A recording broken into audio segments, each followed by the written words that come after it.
लल्ला classes में आप सभी का स्वागत है। आशा करता हूँ कि आप लोग स्वस्थ होंगे, मस्त होंगे।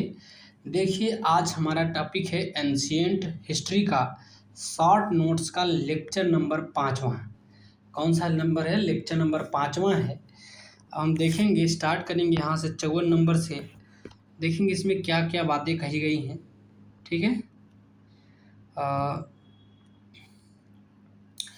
देखिए, ऋग्वेद कालीन आर्यों और सिंधु घाटी के लोगों की संस्कृति के बीच अंतर के संबंध में ना, जो ऋग्वैदिक कालीन आर्य हो गए और सिंधु घाटी के लोगों की संस्कृति के बीच के अंतर के संबंध में देखेंगे क्या है। ऋग्वेद कालीन आर्य कवच, ऋग्वेद कालीन में जो आर्य कवच और शिरस्त्राण, जो हेलमेट का उपयोग करते थे। ठीक है, किसका प्रयोग करते थे? ऋग्वेद काल में आर्य लोग कवच का प्रयोग करते थे और शिरस्त्राण, हेलमेट का उपयोग करते थे, जबकि सिंधु घाटी सभ्यता के लोगों में इनके प्रयोग का कोई साक्ष्य नहीं है। ठीक है, तो सिंधु घाटी में कवच, हेलमेट वगैरह का प्रयोग नहीं करते थे, लेकिन ऋग्वैदिक काल आते आते लोग कवच, हेलमेट का प्रयोग करने लगे थे। ठीक है, आगे हम देखेंगे सिंधु घाटी सभ्यता कैसी सभ्यता थी भैया? तो नगरीय सभ्यता थी, जो कि ऐसे स्टेटमेंट बन करके आता है, बड़ा भोला बन के आता है, लेकिन लोगों से गलत करा के जाता है। तो सिंधु घाटी सभ्यता कैसी थी बाबू? स से सिंधु, स से शहरी याद रखना, नगरी सभ्यता याद रखना। उत्तर वैदिक समाज कैसा था भैया? तो कृषक समाज था। उत्तर वैदिक समाज जो था कृषक था। और ऋग वैदिक समाज की बात करें तो चारागाह था। ये बेचारा चराते थे, बहुत चारागाह थे। ऋग वैदिक समाज कैसे थे? चारागाह थे। अब मध्यकाल में तो जमींदारी वगैरह आ गई थी। कैसा आ गया था बाबू? जमींदारी वगैरह आ गई थी। अब याद रखना कि उत्तर वैदिक जो समाज हो गया था, वैदिक समाज के आगे उत्तर वैदिक समाज की जब बात करेंगे तो चारागाह कैसा था? उत्तर वैदिक समाज जो था वो कृषक समाज था, और ऋग वैदिक समाज जो था ऋग वैदिक वो चारागाह। ठीक है, आगे देखेंगे। मनु ने गर्भाधान से मृत्यु पर्यंत 13 संस्कारों का वर्णन किया है। मनु जो है, उन्होंने कहा कि गर्भाधान से लेकर के मृत्यु पर्यंत तक 13 संस्कारों का वर्णन है। और इसमें इनकी संख्या 16 कर दिया। बाद में इनकी संख्या कितना कर दिया बाबू? 16 कर दिया। तो मनु ने 13 ही संस्कार बनाए थे, लेकिन बाद में इनकी संख्या का बढ़ा करके क्या कर दिया बाबू? 16 कर दिया। अब देखेंगे 57 नंबर पे क्या कहा गया है। जीविकोपार्जन हेतु वेद वेदांग पढ़ाने वाला अध्यापक कहलाता था उपाध्याय। तो जो जीविकोपार्जन है, तो जीविका के पार्जन हेतु जो वेद वेदांग अध्यापक पढ़ाता था उसको उपाध्याय कहा जाता था। उपाध्याय। ठीक है, आगे हम देखेंगे आर्याय, अर्थात गुरुकुल की स्थापना करने के अपने शिष्यों को पढ़ाता, फीस नहीं लेता, किंतु शिष्य द्वारा दिया गया गुरु, शिष्य द्वारा दिया गया जो गुरु, दक्षिणा बोल सकते हैं ना, गुरु दक्षिणा स्वीकार करता था, उसको क्या बोलते हैं? अर्याय बोलते हैं। क्या बोलते हैं भैया? अर्याय। याद है ना? क्या बोलते हैं उसको? अर्याय बोलते हैं, आर्याय। ठीक है, तो गुरुकुल की स्थापना करके अपने शिष्यों को पढ़ाता था बेचारा, फीस भी नहीं लेता था, किंतु शिष्य द्वारा दिया गया जो गुरु दक्षिणा है उसको बोलते हैं, दक्षिणा स्वीकार कर लेता था, बाकी पैसे नहीं लेता था, फीस नहीं लेता था। अब आगे हम देखेंगे बौद्ध धर्म के बारे में। ठीक है, किसके बारे में देखेंगे? बौद्ध धर्म के बारे में देखेंगे। ये देखो हमारा टॉपिक है बौद्ध धर्म। क्या टॉपिक है? अब क्या देखेंगे? बौद्ध धर्म के बारे में देखेंगे। तो गौतम बुद्ध का जन्म कपिलवस्तु के निकट लुम्बिनी में 563 बीसी में हो गया। ठीक है, तो गौतम बुद्ध का जन्म देखेंगे तो कपिलवस्तु के निकट लुम्बिनी में 563 बीसी में हो गया। और गौतम बुद्ध के पिता शुद्धोधन जो है शाक्यगढ़ के मुखिया थे। कहाँ के मुखिया थे बाबू? शाक्यगढ़ के मुखिया थे। और उनकी माता जो थी कोली वंश की कन्या थी माया देवी। तो माया देवी कहाँ की थी? कोली वंश की कन्या थी। 29 वर्ष की अवस्था में गृह त्याग दिए गौतम बुद्ध जी, जिसे महाविनिष्क्रमण की संज्ञा दी गई। जब गौतम बुद्ध जी गृह को त्यागते हैं, घर को त्याग देते हैं, तो उसको महाविनिष्क्रमण कहा जाता है। ठीक है, क्या कहा जाता है? महाविनिष्क्रमण, माने घर को त्याग देते हैं वो। आगे हम देखेंगे गौतम बुद्ध को शाक्य मुनि, तथागत, सिद्धार्थ आदि नामों से जाना जाता है। तो गौतम बुद्ध को शाक्य के मुनि बोल सकते हो या तो सिद्धार्थ भी बोल सकते हो। ठीक है, आगे गुरु शंकराचार्य को प्रच्छन्न बौद्ध या छिपा हुआ बुद्ध मार्गी कहा जाता है। तो गुरु शंकराचार्य को आप प्रच्छन्न बौद्ध बोल सकते हो या तो छिपा हुआ बुद्ध मार्गी कहा जाता है। किसको? गुरु शंकराचार्य को। आगे हम देखेंगे मौर्य वंशी शासक अशोक के रुम्मीनदेयी अभिलेख में, अशोक का एक अभिलेख है रुम्मीनदेयी अभिलेख में, सूचना मिलती है, क्या सूचना मिलती है? कि शाक्य मुनि बुद्ध का जन्म लुम्बिनी में हुआ था।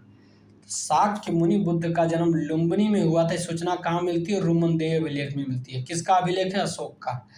अशोक राज्याभिषेक के 20 वर्ष अशोक राज्याभिषेक के 20 वर्ष बाद आया था। ठीक है, तो याद रखना कि अशोक का एक रुम्मीनदेयी अभिलेख है, उसमें पता चलता है कि शाक्य मुनि बुद्ध का जो जन्म हुआ लुम्बिनी में हुआ। आगे हम देखेंगे बौद्ध धर्म का प्रचार करते हुए महात्मा बुद्ध मल्लों की राजधानी पावा पहुंचे। तो बौद्ध धर्म का प्रचार करते हुए महात्मा बुद्ध कहाँ पहुंचे? मल्लों की राजधानी है पावा। तो जब भी कोई पूछे कि मल्लों की राजधानी कहाँ मिलेगी भैया, तो पावा में मिलेगी। पावा पहुंचे, जहाँ वे चुंद नामक लुहार, एक चुंद नाम का एक लुहार द्वारा शकर मद्दव, कौन सा? एक शकर मद्दव खाने को दिया गया। ठीक है, उसने शकर मद्दव दिया खाने के लिए लुहार। कौन? चुंद नामक लुहार। उन्हें रक्तातिसार हो गया, रक्तातिसार हो गया। इसके बाद कुशीनारा पहुँचे।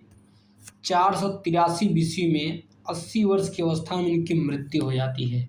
ठीक है, कुशीनारा में 483 बीसी में 80 वर्ष की अवस्था में इनकी मृत्यु हो जाती है। किसकी? बुद्ध की। क्या खाने से? शुकर मद्दव खाने से। किसने खिलाया था?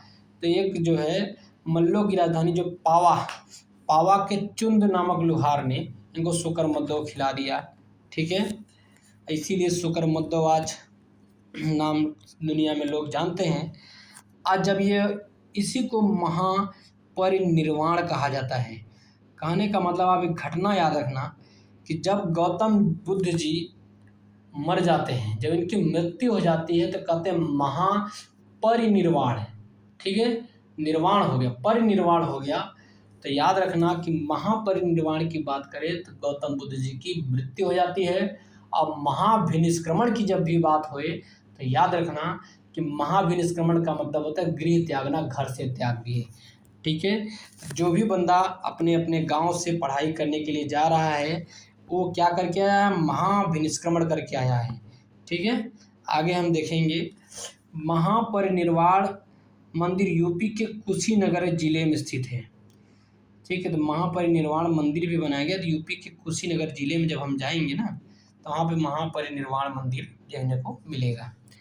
गौतम बुद्ध ने अपनी शिक्षा के प्रचार प्रसार हेतु मगध एवं कौशल दोनों राज्यों में भ्रमण किया। 80 साल जिए बेचारे। तो अब अपने शिक्षा के प्रचार प्रसार के लिए मगध और कौशल दोनों राज्यों में क्या किया भैया? भ्रमण कर दिया गौतम बुद्ध। गौतम बुद्ध द्वारा अपने धर्म में दीक्षित किया जाने वाला अंतिम व्यक्ति कौन है? तो सुभद्र है। सुभद्र। गौतम बुद्ध द्वारा अपने धर्म में दीक्षित किया जाने वाला अंतिम व्यक्ति कौन है? तो सुभद्र है। तो गौतम बुद्ध जो है एक अंतिम व्यक्ति को जब दीक्षित करे अपने धर्म में, उसको सुभद्र बोला जाएगा। क्या बोला जाएगा? सुभद्र नाम दिया जाएगा।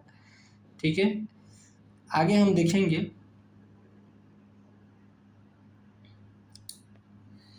बुद्ध ने अपने जीवन की अंतिम वर्षा ऋतु कहाँ बिताई थी? तो वैशाली में। अब वर्षा ऋतु बिताने की बात करें तो वर्षा तो बरसती है, तो याद रखना कि बुद्ध अपने जीवन का वर्षा ऋतु अंतिम कहाँ बिताई? तो वैशाली में बिताई थी। आगे हम देखेंगे बौद्ध मत में निर्वाण की अवधारणा की सर्वश्रेष्ठ व्याख्या ऋष्णा तृष्णा रूपी अग्नि का समन। कहने का मतलब है कि बौद्ध मत में निर्वाण की अवधारणा का जो सर्वप्रथम या सर्वश्रेष्ठ व्याख्या को कहा जाएगा, जो तृष्णा रूपी अग्नि है ना, उसका समन हो जाना। बौद्ध मत में निर्वाण का यदि पूछा जाए कि अवधारणा क्या है, कंसेप्ट सर्वश्रेष्ठ क्या है, तो तृष्णा रूपी अग्नि का समन। बुद्ध वत्सराज उदयन के शासनकाल में कौशाम्बी आए थे। तो कोई पूछे कि बुद्ध कौशाम्बी तो आए हैं, लेकिन किसके शासनकाल में आए, तो वत्सराज उदयन के शासनकाल में कौशाम्बी आए थे बुद्ध, और घोषिताराम विहार भिक्षु संघ को दान में दिया। तो वत्सराज उदयन ने घोषिताराम विहार भिक्षु संघ को क्या कर दिया, दान में दे दिया। कहा लो घोषिताराम विहार को दान में ले लो। तो पूछा जाता है कि बुद्ध जो है कौशाम्बी तो आए, लेकिन वत्सराज उदयन के शासनकाल में आए, और वत्सराज उदयन ने क्या किया, घोषिताराम विहार भिक्षु संघ को दान में दे दिया। अब देखेंगे महायान का बौद्ध मत। ठीक है, तो देखो बौद्ध धर्म दो भागों मतों में बटा था, एक हीनयान और महायान में। तो पहले हम महायान के बारे में देखेंगे।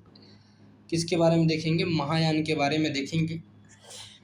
तो महायान का जो बौद्ध मत देखेंगे, बुद्ध में देवत्वारोपण है। बुद्ध में देवत्वारोपण किया गया महायान में। बोधिसत्व के पथ पर चलना था, कहा गया कि बुद्ध में देवत्वारोपण कर दो। दूसरा, बोधिसत्व के पथ पर चलना था, जो बोधिसत्व का पथ है उसी पे चलना था। तीसरा, मूर्ति का उपासना तथा अनुष्ठान करना था। ठीक है, महायान बौद्ध मत में बुद्ध में देवतारोपण था, बुद्ध को देवता के रूप में पूजा जाता था, बोधिसत्व के पथ पर चला जाता था, और मूर्ति उपासना तथा अनुष्ठान किया जाता था महायान बौद्ध मत में। भारतीय कला में बुद्ध के जीवन की किस घटना का चित्रण मृग सहित चक्र द्वारा हुआ है, तो प्रथम उपदेश। तो भारतीय कला क्षेत्र में बुद्ध के जीवन की जो घटना है मृग सहित चक्र, यह प्रथम उपदेश से संबंधित है। मृग सहित चक्र किससे संबंधित है बाबू, तो प्रथम उपदेश से संबंधित है। आगे हम देखेंगे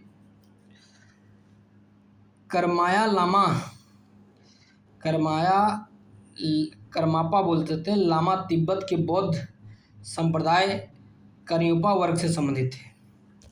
करमापा लामा जो तिब्बत के बौद्ध संप्रदाय है ना, वो कन्युपा वर्ग से संबंधित है। किस वर्ग से संबंधित है भैया, कन्युपा वर्ग से संबंधित है। आगे हम देखेंगे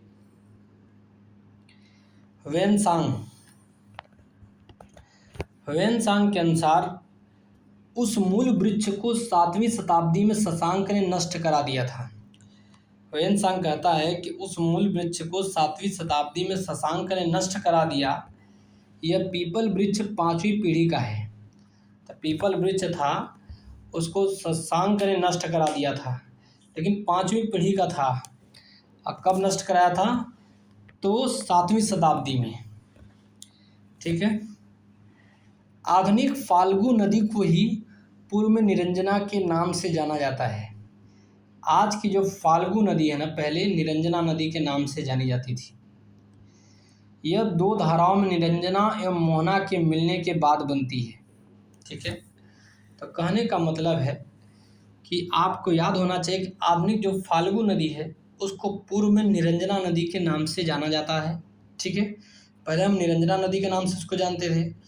दो धाराओं में बढ़ती थी, एक निरंजना और मोहना के मिलने से बनती है। बुद्ध के उपदेश किससे संबंधित है, तो आचरण की शुद्धता और पवित्रता से संबंधित है। बुद्ध का जो उपदेश है ना, वो आचरण की शुद्धता और पवित्रता से संबंधित है। ठीक है, धार्मिक कर्मकांडों की बुद्ध ने आलोचना करी है। तो पूछा जाएगा क्या बुद्ध ने धार्मिक कर्मकांडों की आलोचना करी है, तो जी हाँ, बुद्ध ने धार्मिक कर्मकांडों की आलोचना करी है। देवदत्त बुद्ध का चचेरा भाई था। देवदत्त जो था ये बुद्ध का चचेरा भाई था। वह पहले उनका अनुगत बना और फिर विरोधी। देवदत्त बुद्ध का क्या था, चचेरा भाई था। पहले इनका बुद्ध का अनुगत बना, उसके बाद में विरोधी बन गया। आगे देखेंगे।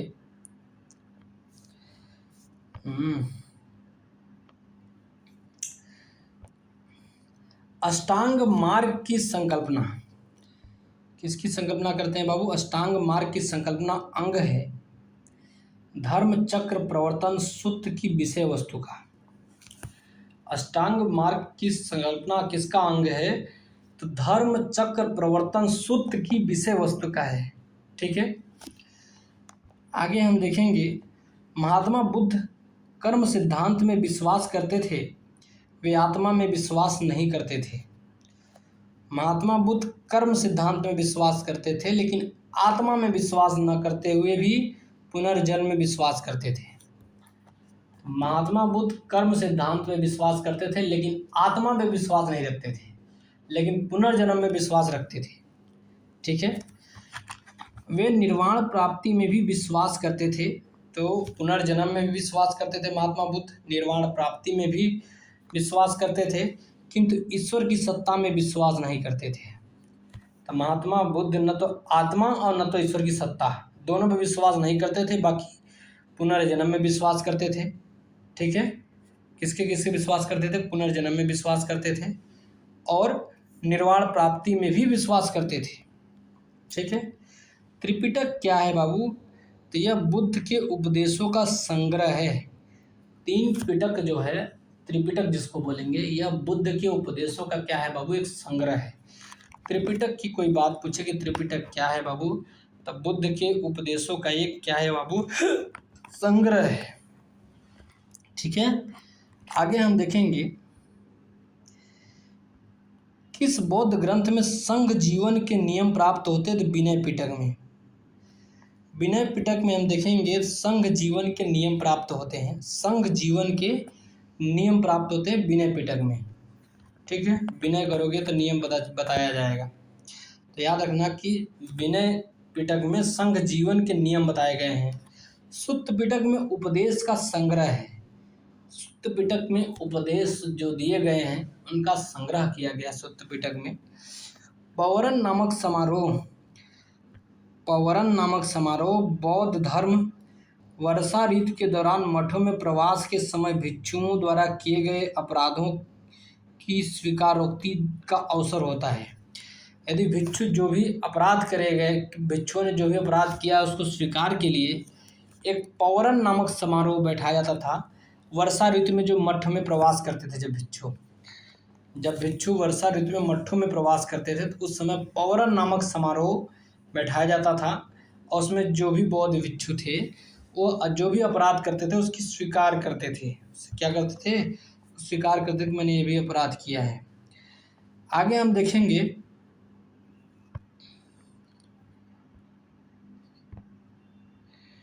बौद्ध ग्रंथ महावंश अनुसार, बौद्ध ग्रंथ महावंश एक है, बौद्ध ग्रंथ है, उसके अनुसार मौर्य शासक अशोक ने पाटलिपुत्र में अशोकराम विहार को निर्मित करवाया था। कहने का मतलब है कि बौद्ध ग्रंथ महावंश के अनुसार मौर्य शासक अशोक ने पाटलिपुत्र में अशोकाराम विहार को निर्मित कराया। तो अशोकाराम विहार किसने निर्मित कराया था? अशोक ने। कहाँ पे? तो पाटलिपुत्र में। लेकिन कौन ग्रंथ थी? तो महावंश के अनुसार। ठीक है, आगे हम देखेंगे। बिहार में राजगीर की पहाड़ियों, बिहार में राजगीर की पहाड़ी 400 मीटर पर स्थित शांति स्तूप विश्व का सबसे ऊंचा कहा जाने वाला विश्व शांति स्तूप है। बिहार में जो राजगीर की पहाड़ियों में है शांति स्तूप स्थित है ना, 400 मीटर ऊपर, विश्व का सबसे ऊंचा कहा जाने वाला शांति स्तूप है। आगे हम देखेंगे। बुद्ध की 80 फुट ऊंची बोध गया में स्थित प्रतिमा लाल ग्रेनाइट तथा बलुई पत्थरों से निर्मित है, जो जापानी सहयोग से बनाया गया था। बुद्ध की एक 80 फुट की बोध गया बिहार में प्रतिमा लगाई गई है, जो कि लाल ग्रेनाइट और बलुई पत्थरों से निर्मित है और जापान के सहयोग से निर्मित किया गया था। ठीक है, आगे हम देखेंगे सर्वप्रथम स्तूप शब्द का वर्णन ऋग्वेद में प्राप्त होता है। सर्वप्रथम स्तूप शब्द का जो वर्णन देखेंगे ऋग्वेद में, वर्ण शब्द का वर्णन भी ऋग्वेद में पता चला है। आगे हम देखेंगे बौद्ध दर्शन में अनात्मवाद का सिद्धांत गौतम बुद्ध के प्रतीत्य समुत्पाद के, तो बौद्ध दर्शन में अनात्मवाद का सिद्धांत, किसका? अनात्मवाद का सिद्धांत गौतम बुद्ध के प्रतीत्य समुत्पाद के सिद्धांत से ही सिद्ध होता है। इसे नैरात्मवाद भी कहा जाता है। नैरात्मवाद भी कहा जाता है। तो गौतम बुद्ध का सिद्धांत प्रतीत्य समुत्पाद का सिद्धांत, तो उससे ही नैरात्मवाद भी कहा जाता है। आगे हम देखेंगे संसार अस्थिर और क्षणिक है। संसार अस्थिर है, ठीक है, और क्षणिक है। किससे संबंधित है भैया? बौद्ध से संबंधित है। बौद्ध ने कहा है कि संसार अस्थिर है और क्षणिक है, ठीक है। भीमराव अंबेडकर द्वारा बौद्ध धर्म की पुनर्व्याख्या करते हुए इसे नव बौद्धवाद की संज्ञा दी, जिसे नवयान भी कहा जाता है। तो भीमराव अंबेडकर बौद्ध धर्म की पुनर्व्याख्या करते हुए इसे नव बौद्धवाद की संज्ञा दी, जिसे नवयान भी कहा जाता है। आगे क्षणिकवाद का सिद्धांत बौद्ध दर्शन से संबंधित है। क्षणिकवाद का जो सिद्धांत है किससे संबंधित है बाबू? बौद्ध दर्शन से संबंधित है। और अनित्यवाद का तार्किक विकास है। क्षणिकवाद का सिद्धांत बौद्ध धर्म से संबंधित है, लेकिन क्षणिकवाद अनित्यवाद का तार्किक विकास है। क्षणिकवाद जो है अनित्यवाद का तार्किक विकास है, जो बौद्धोत्तरो दर्शन में अस्तित्व में आया है, ठीक है। बौद्धोत्तरो दर्शन में अस्तित्व में आया है, ठीक है। पारमिता शब्द परिपूर्णताएं जिनकी प्राप्ति से बोधिसत्व पथ प्रशस्त हुआ है। तो पारमिता शब्द की बात करेंगे तो जो परिपूर्णताएं हैं जिनकी प्राप्ति से बोधिसत्व पथ का प्रशस्त हुआ है।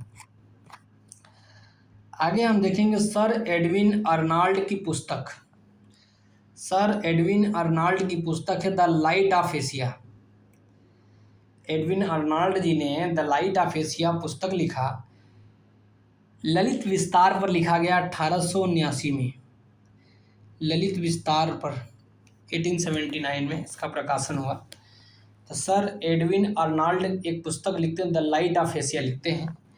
इसका ललित विस्तार पर लिखा गया द लाइट ऑफ एशिया 1879 में इसका क्या किया गया है बाबू? प्रकाशन किया गया है। क्या नाम है इनका? The Light of Asia. लिखने वाला बंदा कौन है? Sir Edwin Arnold. हीनयान में बुद्ध को एक महापुरुष माना जाता है। ध्यान से समझना, हीनयान में बुद्ध को एक महापुरुष माना जाएगा।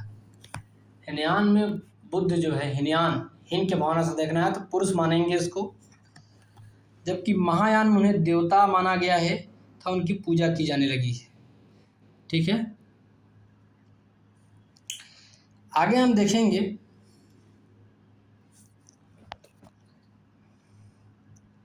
भारत में पहले जिस मानव प्रतिमाओं को पूजा गया वह थी बुद्ध की।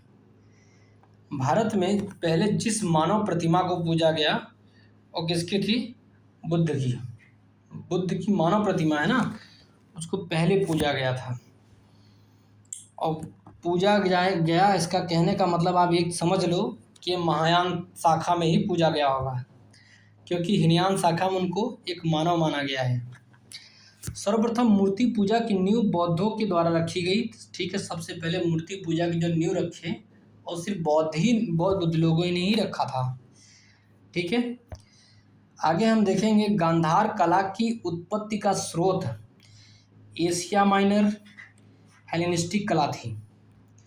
गांधार कला की जो उत्पत्ति का स्रोत देखेंगे तो एशिया माइनर देखेंगे तथा हेलेनिस्टिक कला थी। दो कला थी, एशिया माइनर की कला और हेलेनिस्टिक कला थी।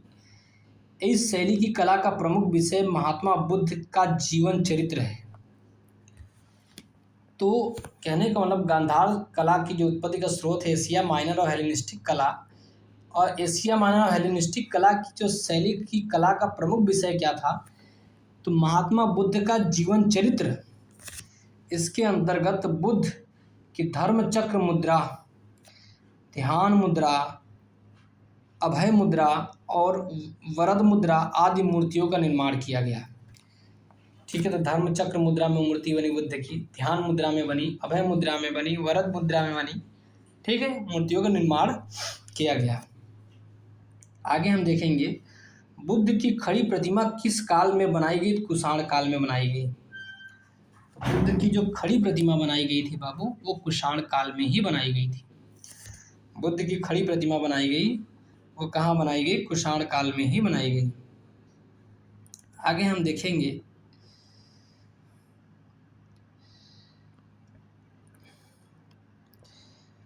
कुषाण काल में बी एस अग्रवाल जी ने क्या कहा, वी एस अग्रवाल सर्वप्रथम मथुरा में ही बुद्ध मूर्तियों का निर्माण किया।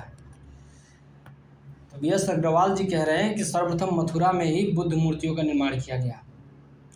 ऐसा कहा गया कि सर्वप्रथम मथुरा में ही बुद्ध मूर्तियों का निर्माण किया गया, वी एस अग्रवाल जी कहते हैं। भगवान बुद्ध की प्रतिमा कभी कभी एक हस्त मुद्रा मुक्त युक्त दिखाई गई है। भगवान बुद्ध की जो प्रतिमा कभी कभी एक हस्त मुद्रा युक्त दिखाई गई है, जिसे भूमि स्पर्श मुद्रा कहा जाता है। हस्त मुद्रा युक्त दिखाई गई है जिसे भूमि स्पर्श मुद्रा कहा जाता है। किसका प्रतीक है, तो मार्ग के प्रलोभनों के बावजूद अपनी शुचिता और शुद्धता का साक्षी होने के लिए बुद्ध का धरती पर आवाहन। कहने का मतलब है कि भगवान बुद्ध की प्रतिमा कभी कभी एक हस्त युक्त मुद्रा दिखाई देती है, जिसे भूमि स्पर्श मुद्रा कहा जाता है, जिसका प्रतीक है कि मार्ग के प्रलोभनों के बावजूद अपनी शुचिता और शुद्धता का साक्षी होने के लिए बुद्ध का धरती पर आवाहन। ठीक है, आगे हम देखेंगे 36 नंबर के देखेंगे, भूमि स्पर्श मुद्रा की सारनाथ की बुद्ध की मूर्ति गुप्त काल से संबंधित है। भूमि स्पर्श मुद्रा की देखेंगे, जब जो मुद्रा जिस मुद्रा में भूमि स्पर्श करी गई है, तो सारनाथ की बुद्ध की मूर्ति गुप्त काल से संबंधित है। सारनाथ की जो बुद्ध की मूर्ति है ना, जो भूमि को स्पर्श कर रहा है, गुप्त काल से संबंधित है। इसकी आध्यात्मिक अभिव्यक्ति गंभीर मुस्कान एवं शांत ध्यान मग्न मुद्रा प्रदर्शन करती है। तो भूमि स्पर्श मुद्रा जो सारनाथ में है, क्या करता है, आध्यात्मिक अभिव्यक्ति करता है, गंभीर मुस्कान है उसकी, और शांत ध्यान मग्न मुद्रा में बुद्ध जी बैठे हुए हैं। कहाँ पे, सारनाथ में, क्या करते हुए, भूमि स्पर्श मुद्रा में बैठे हुए हैं। आगे हम देखेंगे परिव्राजक जिसको बोलते हैं। परिव्राजक का मतलब परित्यागी व भ्रमणकारी होता है। परिव्राजक का मतलब जो परिव्राजक, जो परित्यागी हो जाए, जो भ्रमणकारी हो। और श्रमण का मतलब होता है भिक्षु और साधु। श्रमण का मतलब होता है जो भिक्षु हो, जो साधु हो। श्रमण का मतलब क्या होता है बाबू, जो भिक्षु हो, जो साधु हो। उपासक की बात करेंगे हम तो बौद्ध धर्म का साधारण अनुगामी। उपासक की बात करेंगे तो बौद्ध धर्म का क्या होता है, ये साधारण अनुगामी होता है उपासक। जो साधारण अनुगामी होगा बौद्ध धर्म का, वो उपासक कहा जाता है। श्रमण में जो भिक्षु होगा, जो साधु होगा, और परिव्राजक में जो परित्यागी होगा, जो भ्रमणकारी होगा। आगे हम देखेंगे बौद्ध ग्रंथ अंगुत्तर निकाय में वर्णित 16 महाजनपदों में मल्ल एक महाजनपद था। अंगुत्तर निकाय पहले किससे संबंधित है, तो बौद्ध धर्म से, याद रखना। और अंगुत्तर निकाय में 16 महाजनपदों में मल्ल एक महाजनपद था। तो कैसा था, मल्ल एक संघ था। पावाल था, कुशीनारा से संबंधित 2 राजधानी थी। मल्ल क्या था, एक संघ था। पावा था, कुशीनारा, 2 राजधानी थी इसकी। ठीक है, आगे हम देखेंगे बोधिसत्व अवलोकितेश्वर को और किस नाम से जानते हैं, तो पद्मपाणि और नारायण के नाम से जानते हैं। बोधिसत्व अवलोकितेश्वर को किस नाम से जानते हैं, तो पद्मपाणि और नारायण के नाम से जानते हैं। आगे हम देखेंगे कि परंपरागत नियम में आस्था रखने वालों का संप्रदाय स्थविर या थेरावादी कहलाया। कहा कि जो भी बंदा परंपरागत नियम में आस्था रखेगा उसका उस संप्रदाय को स्थविर और थेरावादी भी कहलाया। ठीक है, हीनयान शाखा से स्थविर, और इसका नेतृत्व जो कहा महाकच्चायन ने किया था।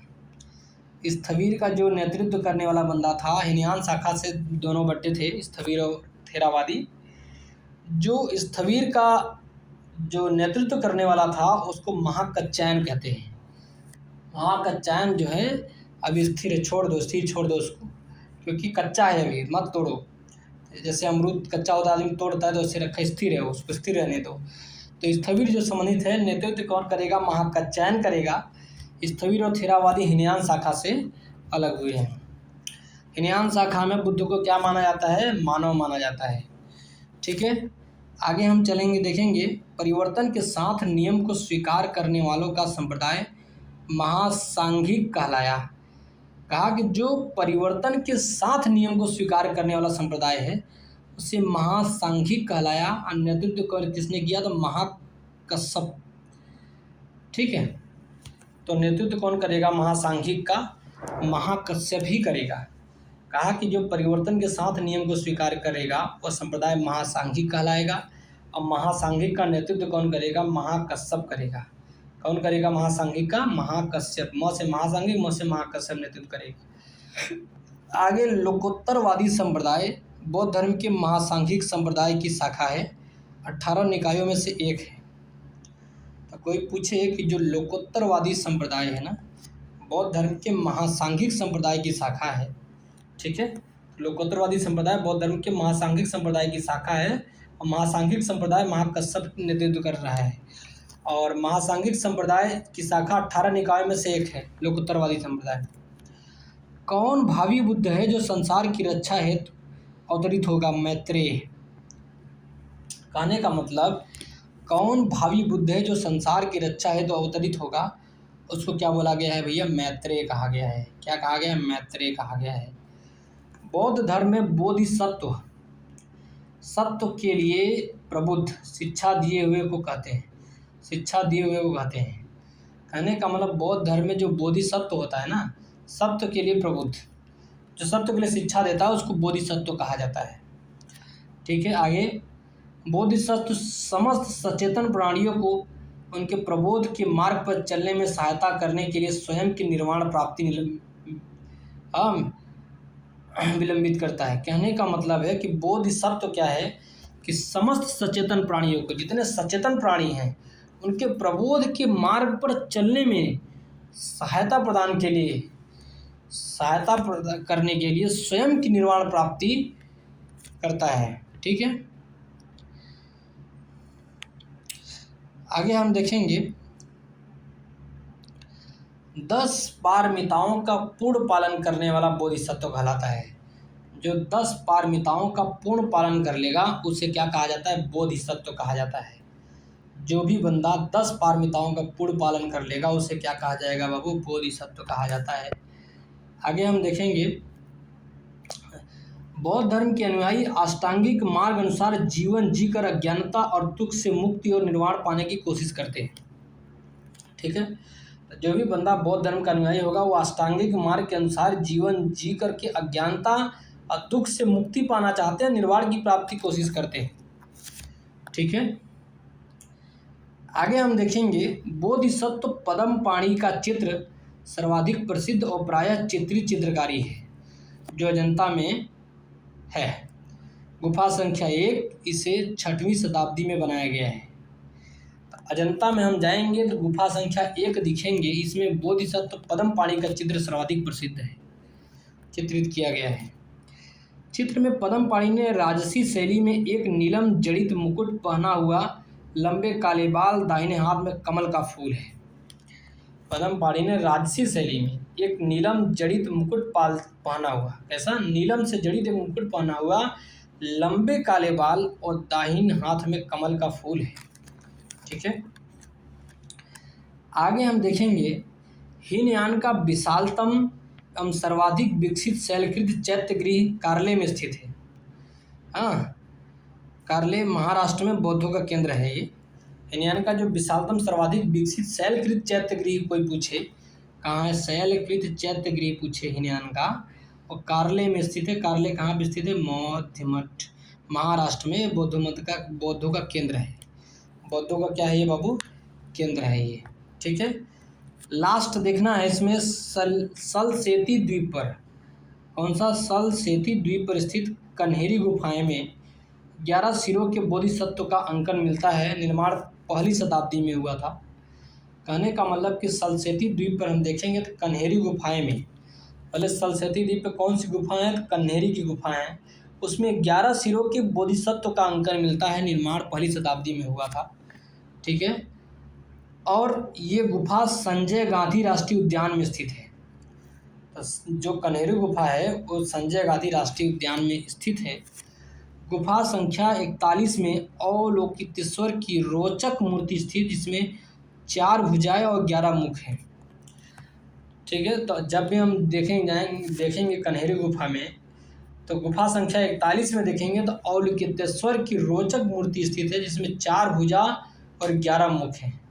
क्या है? 4 भुजा और 11 मुख हैं। ठीक है, आज यहीं तक स्टार्ट करते हैं, कल से यहाँ से स्टार्ट करेंगे।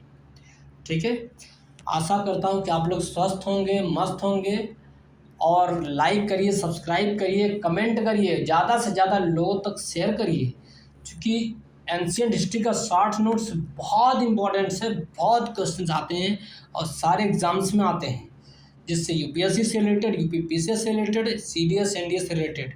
ठीक है, best of lux, thank you.